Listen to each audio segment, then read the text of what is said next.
so-called flying saucers. There's a whole fleet of them. Look on the SA. It's rotating.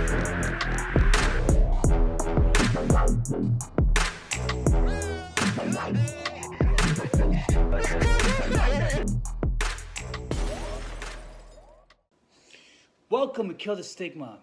Today we're going to go back in history and look at some things. What are some things that we can get out of this disclosure 80-year process we've been through? 80 years, man.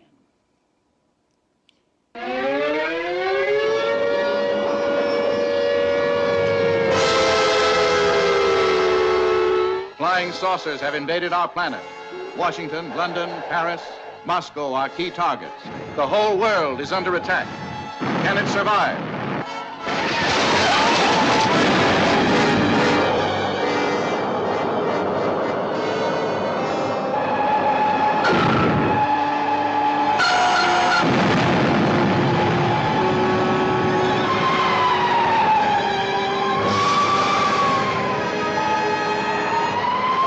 We are the survivors of a disintegrated solar system. At this moment, the remainder of our fleet is circling your globe. What do you want with me? Arrange for your world leaders to confer with us in the city of Washington. They set up an electronic screen. The artillery doesn't penetrate. Never before has the screen reached such heights of excitement. Breathtaking spectacle. Hair-raising terror. See the saucer men's high-frequency disintegrators. See flying saucers travel thousands of miles in seconds. See great cities leveled by flying saucer monsters. Russ, look. The same kind of thing that's watched us since the beginning of the project.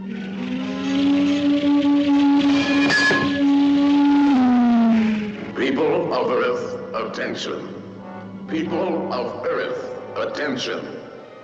This is a voice speaking to you from thousands of miles beyond your planet. They're coming down to take over. They made that clear to us in the saucer.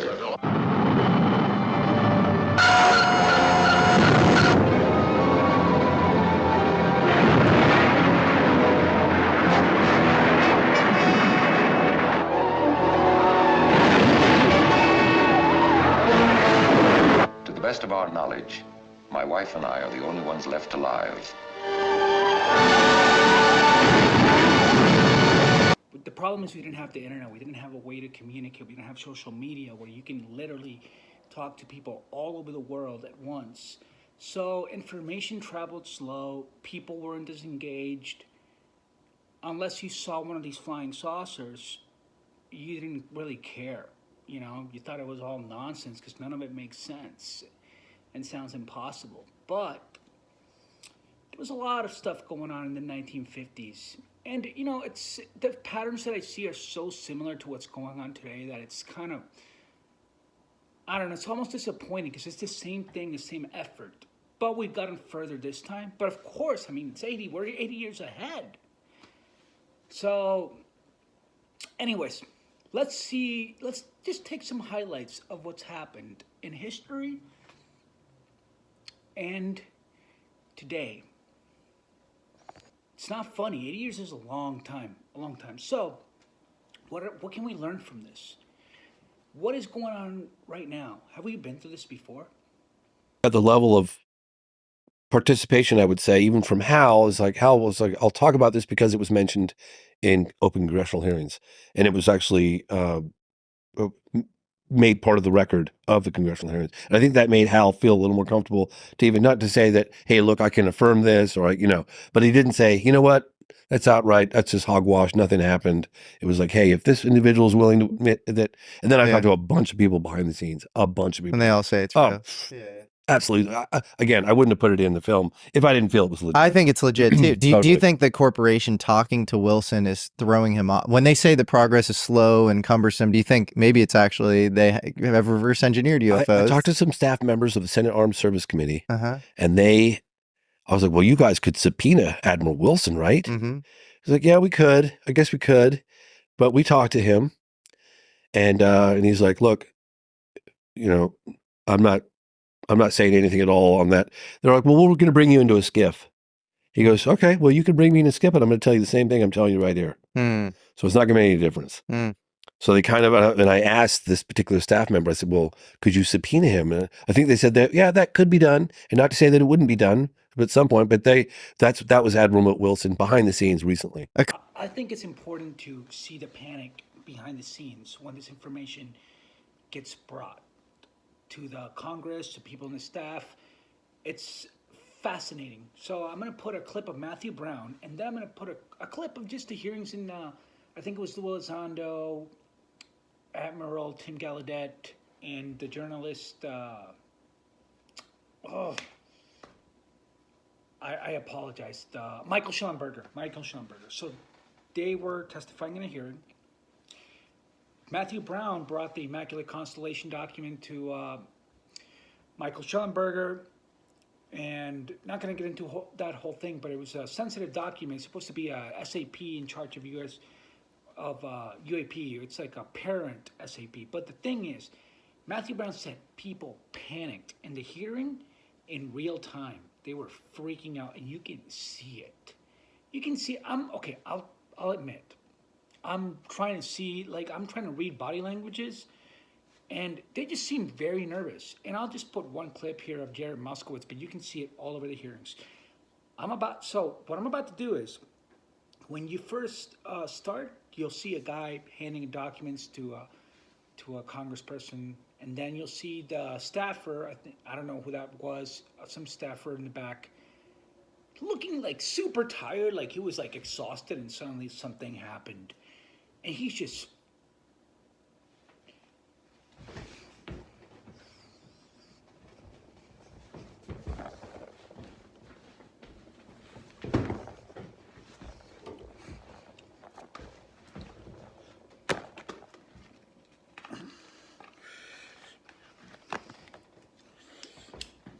In the third and final part of our interview with Matthew Brown, the author of the Immaculate Constellation Report.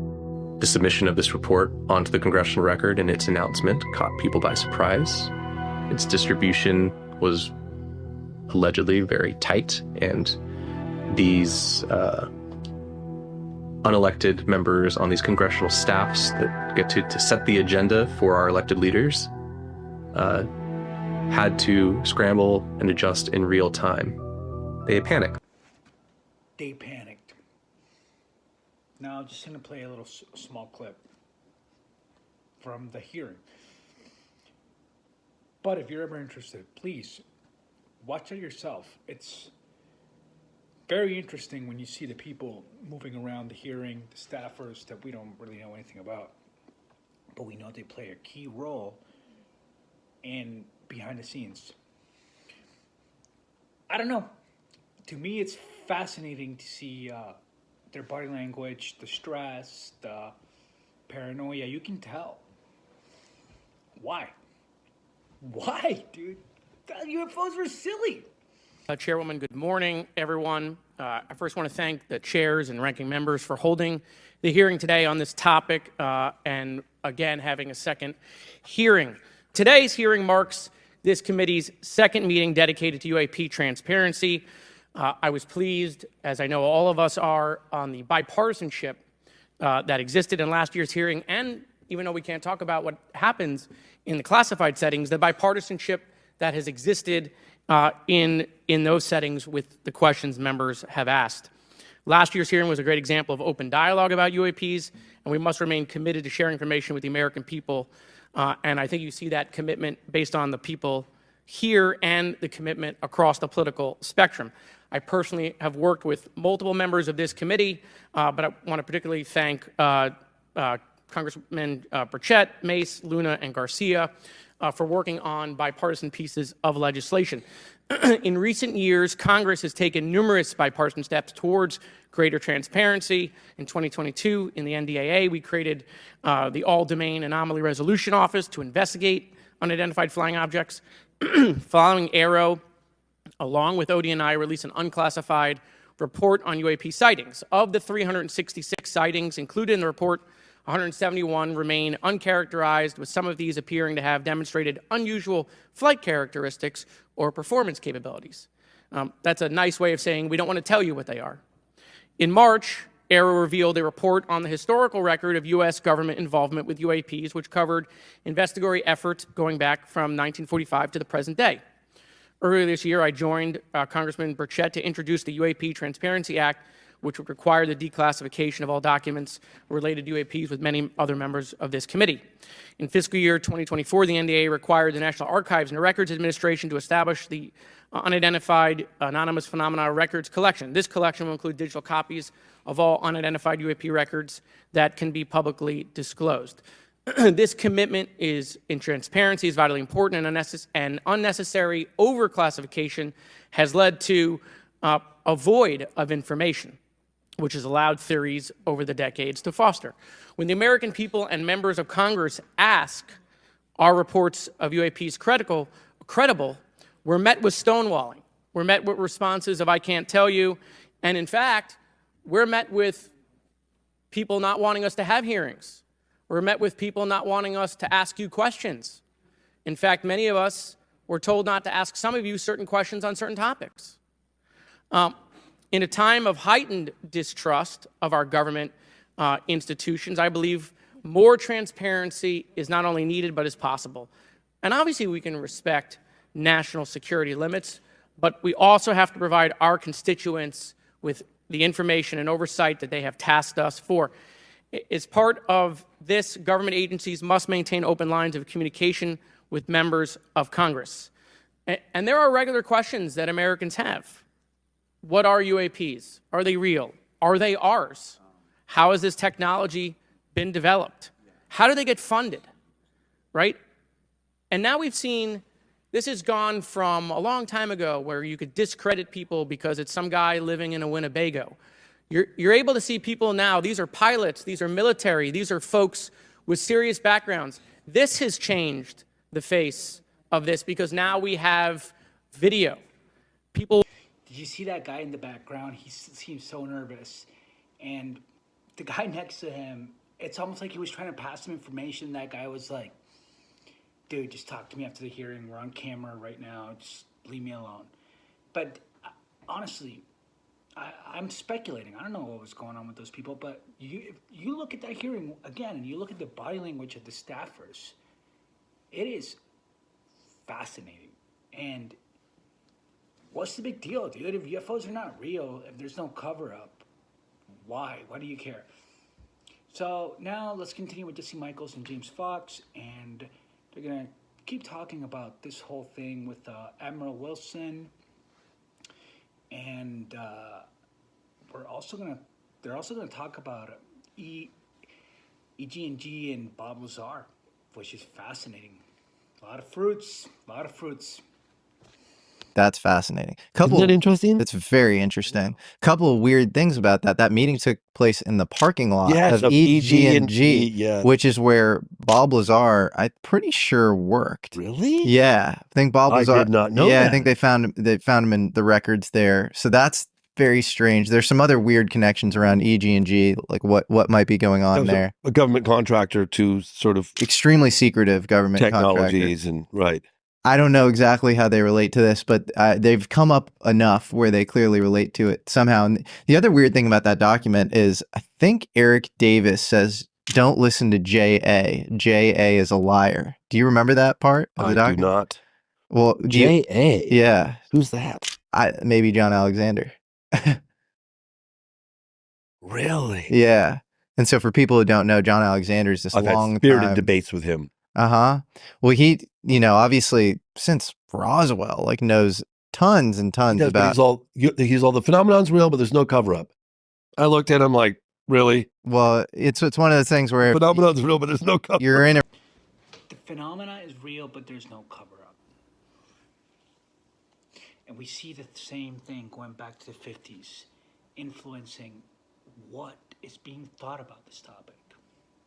I won't go into detail, but in the 50s, Donald Keyhoe, NICAP, all these people were trying to get information. They had the secrecy group, and then they had some insiders that wanted some level of disclosure, kind of like what we see with Mellon and Elizondo and all these people. And I know a lot of you are going to be like, I know. And I get it, because there's this line of national security that they believe in, but they do, I'm pretty sure they do want to get some information out. But that's up to them, like what they believe is the right line, which is BS. I want the whole truth and nothing but the truth. So,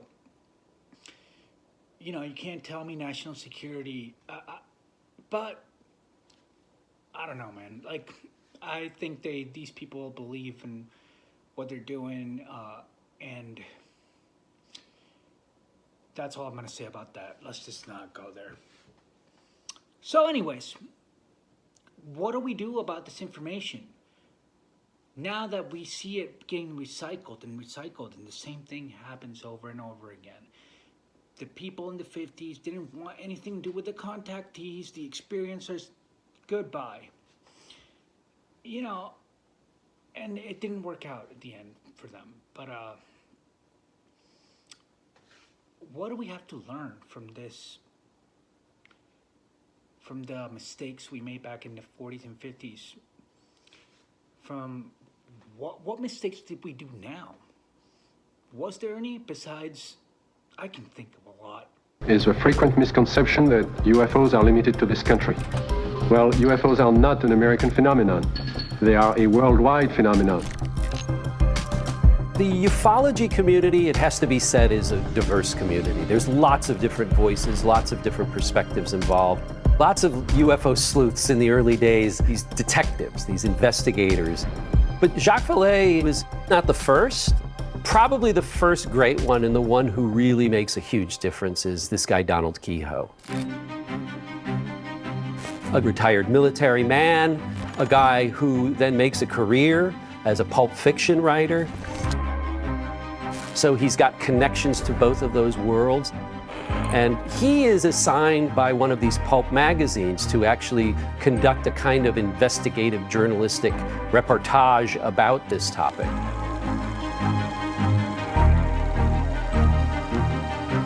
The UFO movement, as we know it today, really begins just a few years before this, in 1947. There's a private pilot by the name of Kenneth Arnold who's flying over Washington State, who sees these 9 objects flying in a pattern at enormous speeds in formation.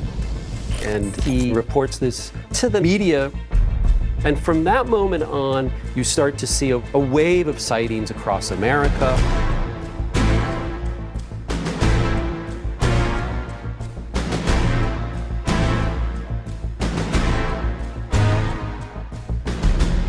Keyhoe talks to some of his sources in the military and in intelligence, and he publishes in 1950 an article and a book later on called The Flying Saucers Are Real, about this phenomenon. Is there any tangible evidence that these flying saucers exist?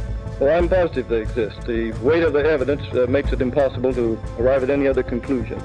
This book is really, really important for a number of reasons. First of all, the arguments it makes, that the government is pretty much convinced that these things are extraterrestrial in origin. Secondly, they're keeping it a secret because they're scared it's going to provoke a mass panic. And third, that the belief is that the aliens are now here for the first time because they've seen that we have exploded atomic bombs.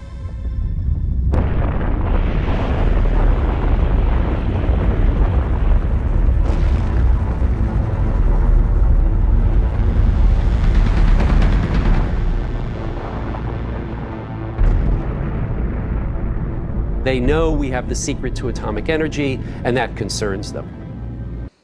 In 1947, we had an astronomer that was helping the Air Force debunk these sightings. Really, honestly, he's a hero to me, J. Allen Hynek. He started helping experiencers. He started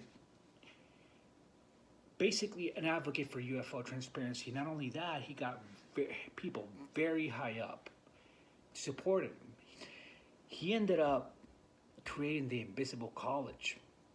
The Invisible College is a whole nother topic, but their main thing is to investigate the phenomena. People very high up, people that are important, and you'll see some of the people that we're talking about that support J. Allen Hynek and his mission. And it's interesting, some of the people that we're talking to, it's interesting when they got created in 1973, right after Hynek goes to the White House. And the secretary, this guy, pretty high up, look him up, tells him, you do not have a need to know. Now you can take that however the hell you want.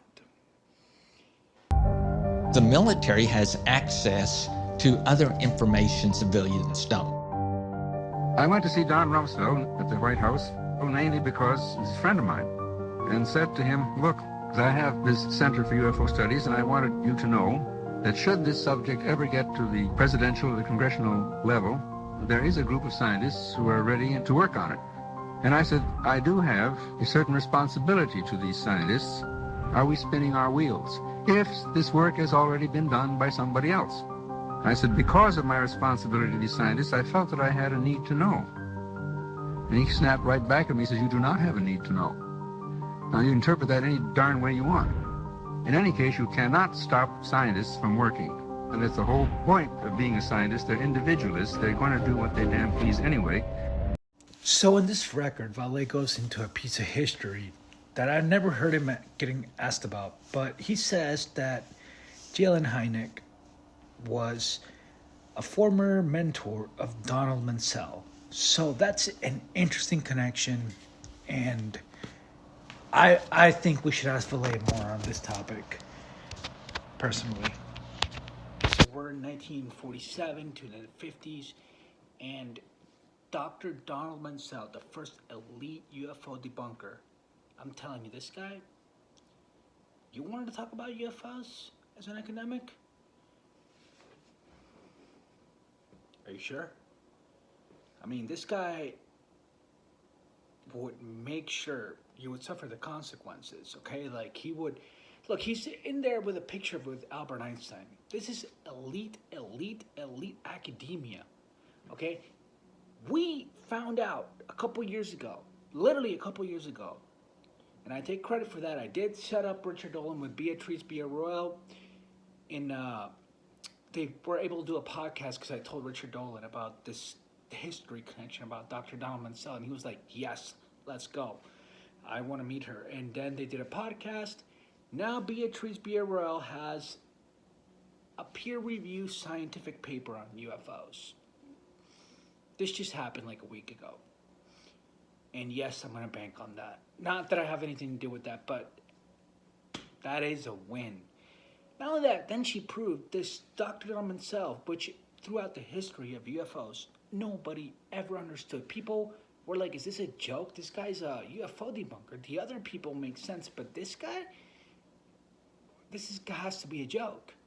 No, turns out it wasn't a joke. It was part of a cover-up. Look, he's in pictures with freaking Einstein, okay? Elite, and would make sure that if you were going to talk about UFOs, you would suffer the consequences. And then he had a prodigy. Hynek used to be, Dr. Donald Menzel was Hynek's mentor. Now we know Dr. J. Allen Hynek was debunking UFOs from the 40s till the end of the 60s, when he finally just couldn't take it anymore. So, was there any connection there? And maybe Hynek, out of respect, never said anything, but maybe he knew something was fishy. Conant was second only to Oppenheimer as an advisor to the government on military and civilian applications of nuclear technology. He was a staunch Cold Warrior, setting Harvard's tone as an anti-communist stronghold. Another connection to the hidden UFO history was Harvard's top astronomer, Dr. Donald Menzel. A leading UFO debunker in the 1950s, he insisted that all sightings had natural explanations. But was he hiding something? Recent claims by astrophysicist Dr. Beatrice Villarreal suggest Menzel ordered the destruction of Harvard's astronomical photographic plates taken during the 1952 Washington, D.C. UFO flap. He suddenly becomes the director of Harvard Observatory, and he destroys 1/3 of the photographic plates. And he doesn't ask, as I understand from the records, he doesn't ask the astronomers to select the plates. No, he asks his secretary to go and throw away 1/3 of the plates. And there's a woman, Dorit Hoffleit, that has been telling about this story in her memoirs. And kind of he started revenging on her later too for, as I understood it, for that she tried to protect some of the plates. He also threw away a number of the logbooks. Adding to the mystery, Menzel was named in the MJ-12 documents as part of Truman's top-secret UFO research panel in the late 1940s. Now, there are definite issues with the MJ-12 documents, but there are core truths in those documents that have been corroborated by open-source research. More on that later. So just to be clear, what I'm talking about, was this a joke? We're talking about the MJ-12 documents when they leaked. They had these names, and people were very skeptical of Menzel. It didn't make sense. It just didn't. He was the debunker, and the other people had something to do with UFOs at some time. There was some sort of document. There was something. Most of them were like, yes, this makes sense. But Menzel didn't make sense.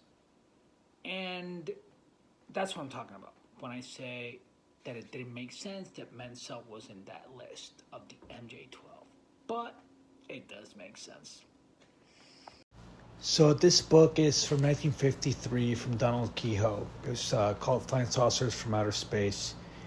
And here's a couple MJ-12 connections. General Hoyt Vandenberg. Donald Menzel. The debunker, which I talked about earlier. Who is or was Hynek's mentor back in the day. Now this one is a connection of James Forrestal.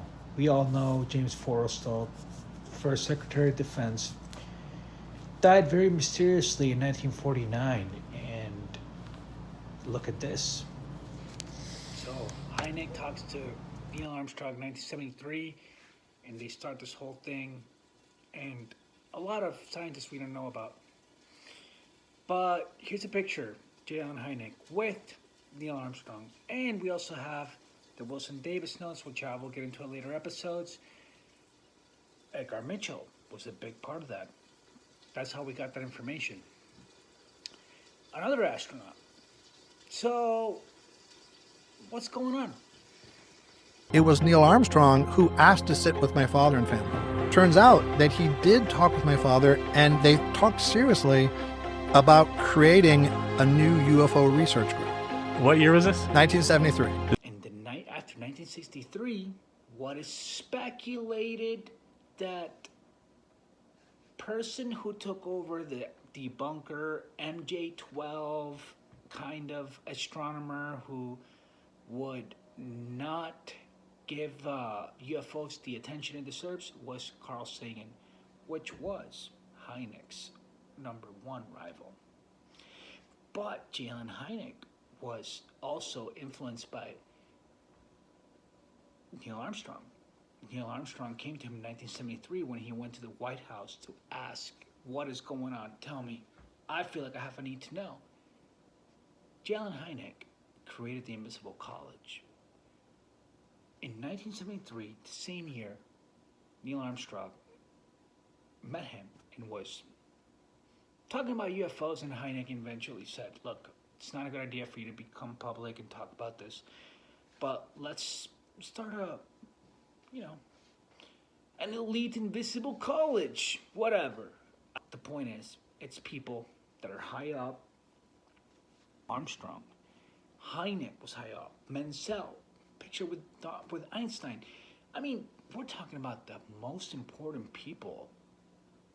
Like, we're talking about people that are very smart with a very important influence on where this country goes, what they think, or scientific knowledge. So now we see this guy with Carl Sagan from the CIA back in the Robertson panel So this guy is from this panel from the 50s. And now in the 60s, this is 1968, when Carl Sagan started speaking against UFOs in the UFO Symposium, apologies.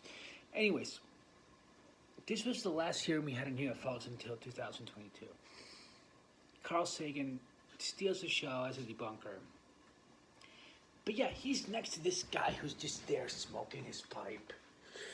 He's freaking just, you can just tell this guy is like, I won. 100%. 100%. Astronomers have long been the leading theorists on the possibility of life in outer space. Astronomer Carl Sagan is consultant to a current Air Force scientific panel. Astronomer Thornton Page was on a CIA committee that investigated UFO reports in 1952. Its conclusion? No evidence of UFOs. Our panel was expected to be, and I think was, objective in its approach, and tried to evaluate all the reports without saying they're ridiculous in advance. That has been repeated quite recently, and that is a good reason for talking with Carl Sagan here, because he's in the same position that I was, being the only astronomer in a similar panel.